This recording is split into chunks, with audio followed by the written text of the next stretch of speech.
Hi, എല്ലാവർക്കും നമസ്കാരം. ഞാൻ രമ്യ ടീച്ചർ. പ്രീ പ്രൈമറിയുടെ 51ാമത്തെ ക്ലാസ്സിലേക്ക് എൻ്റെ എല്ലാ കുഞ്ഞുമക്കൾക്കും സ്വാഗതം. കുഞ്ഞുമക്കളെ, നിങ്ങളെല്ലാവരും ഉഷാറാണല്ലേ? അപ്പോൾ നമ്മൾക്ക് ഇന്നത്തെ ക്ലാസ് ആരംഭിക്കാം കേട്ടോ. നമ്മൾ എന്താണ് പഠിച്ചുകൊണ്ടിരിക്കുന്നത്? നമ്മൾ കോപ്പിയിലെ ലെറ്റേഴ്സ് എഴുതാൻ പഠിക്കുകയാണല്ലേ. നമ്മൾ കഴിഞ്ഞ ക്ലാസ്സിൽ ഏത് ലെറ്ററാണ് എഴുതാൻ പഠിച്ചത്? ഏത് ലെറ്ററാ? Letter K. അപ്പോ ഇന്നത്തെ ക്ലാസ്സിൽ നമ്മൾക്ക് ഏത് ലെറ്ററാണ് എഴുതാൻ പഠിക്കേണ്ടത്? ലെറ്റർ കെ കഴിഞ്ഞു വരുന്ന ലെറ്റർ ആണ് അല്ലേ. അത് ഏത് ലെറ്ററാണ്? ഏത് ലെറ്ററാ? Letter L. അപ്പോ നമ്മൾ ഇന്നത്തെ ക്ലാസ്സിൽ capital letter L, small letter L കോപ്പിയിൽ എഴുതാൻ പഠിക്കും അല്ലേ. അതിന് മുന്നേ ടീച്ചറെ എൻ്റെ കുഞ്ഞുമക്കൾക്ക് ഫ്രീ ഹാൻഡ് ആയിട്ട് capital letter L, small letter L ഇവിടെ എഴുതി കാണിച്ചു തരാം കേട്ടോ. നമ്മൾ എഴുതി പഠിച്ചു കഴിഞ്ഞതാണല്ലേ. ക്യാപിറ്റൽ ലെറ്റർ എൽ എഴുതാൻ വേണ്ടിയിട്ട് നമ്മൾക്ക് എന്തൊക്കെ വേണം? ഒരു സ്റ്റാൻഡിങ് ലൈൻ വേണം, ഒരു സ്ലീപ്പിംഗ് ലൈൻ വേണം. ടീച്ചർ ഇവിടെ ആദ്യം ക്യാപിറ്റൽ ലെറ്റർ എൽ എഴുതി കാണിച്ചു തരാം കേട്ടോ. ആദ്യം നമ്മൾക്ക് ഒരു സ്റ്റാൻഡിങ് ലൈൻ വേണം, പിന്നെ എന്ത് വേണം? സ്ലീപ്പിംഗ് ലൈൻ അല്ലേ. താഴെ നിന്നും നമ്മൾ സ്ലീപ്പിംഗ് ലൈൻ ഇങ്ങനെ വരച്ചു കൊടുക്കണം. ഇതാണ് ക്യാപിറ്റൽ ലെറ്റർ എൽ. ഇനി സ്മോൾ ലെറ്റർ എൽ എഴുതാൻ വേണ്ടിയിട്ട് നമ്മൾക്ക് എന്താണ് വേണ്ടത്? ഒരു സ്റ്റാൻഡിംഗ് ലൈൻ മാത്രമാണ് അല്ലേ. എങ്ങനെയാണ്? ഇതാണ് സ്മോൾ ലെറ്റർ എൽ. ഇനി നമ്മൾക്ക് എന്താണ് വേണ്ടത്? കോപ്പിയിലെ capital letter L, small letter L എങ്ങനെയാ എഴുതേണ്ടതെന്ന് നോക്കണം അല്ലേ. ടീച്ചർ കാണിച്ചു തരാം കേട്ടോ. ഇതാ, എല്ലാവരും ഇങ്ങോട്ട് ശ്രദ്ധിക്കണേ.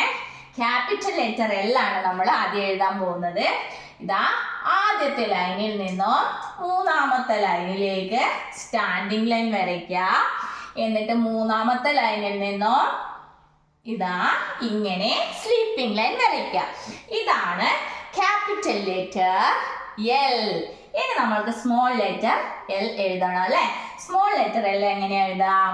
ദാ, ഒന്നാമത്തെ ലൈനിൽ നിന്നും മൂന്നാമത്തെ ലൈനിലേക്ക് ഒരു സ്റ്റാൻഡിംഗ് ലൈൻ വരച്ചാൽ എന്തായി?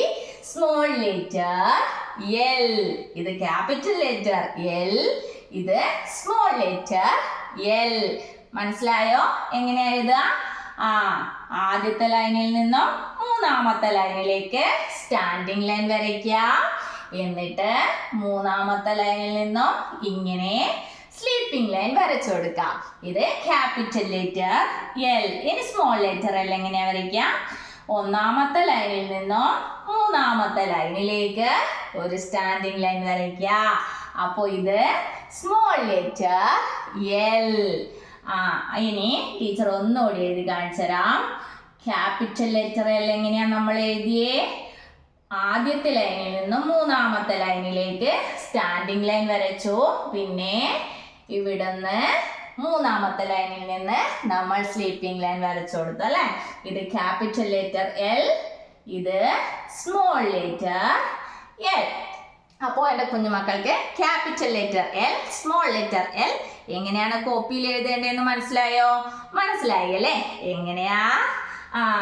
ഇങ്ങനെ നമ്മൾ ലെറ്ററിന്റെ പേര് പറഞ്ഞുകൊണ്ട് കോപ്പിയിൽ എഴുതി പഠിക്കും അല്ലേ. എങ്ങനെയാ? Capital letter L, small letter L. Capital letter L, small letter L. Capital letter L, small letter L. അപ്പോ നമ്മൾ ഇന്ന് പഠിച്ച ലെറ്ററിന്റെ പേരെന്താ? Letter L. Capital letter L, small letter L. അപ്പൊ എൻ്റെ കുഞ്ഞുമക്കൾ എന്ത് വേണം? നമ്മൾ ഇന്ന് പഠിച്ച capital letter L, small letter L കോപ്പിയിൽ നന്നായി എഴുതി പഠിക്കണം കേട്ടോ. അപ്പോൾ നമ്മൾക്ക് ഇന്നത്തെ ക്ലാസ് ഇവിടെ അവസാനിപ്പിക്കാം. ഇനി അടുത്ത ക്ലാസ്സിൽ അടുത്ത ലെറ്റർ എഴുതി പഠിക്കാം. അതുവരേക്കും ടാറ്റാ.